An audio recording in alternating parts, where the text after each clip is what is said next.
کوشش یہی ہے کہ ہم over all whole of government جو ہے اس کو پیپر لیس کی طرف پش کریں. اسی طرح سے جو کیش لیس اکانومی کا پرائم منسٹر صاحب کا ایک ایجنڈا ہے اس پہ پچھلے سال بھی رمضان پیکیج ڈیجیٹل پیمنٹ سے دیا گیا اور ہم نے دیکھا کہ 8 لاکھ سے زائد بسپ کی خواتین نے ڈیجیٹل والیٹس بنائے. تو جو ڈیجیٹل انکلوژن ہے، اکنامک انکلوژن ہے، اور جو انفارمل اکانومی کو فارملائز کرنا ہے جس سے ہمارے جی ڈی پی گرو کرے گا، جس سے ہمارے ٹیکسز بہتر ہوں گے اور وہاں سے پوری پاکستان کی ترقی فلو کرتی ہے، وہ تمام چیزیں بھی جو ہیں وہ ڈیجیٹل کی طرف موو ہو رہی ہیں. تو اکانومی کو ڈیجیٹائز کرنے سے ایک جو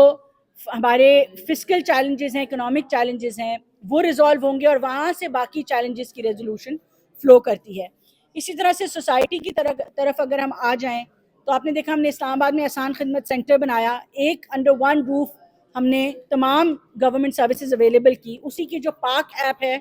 اس سے ہم کوشش کریں کہ موبائل اپلیکیشن کے ذریعے جو ہے وہ اب ہم سروسز لوگ جو گورنمنٹ سروسز ہیں ہم کانٹیکٹ لیس گورنمنٹ کریں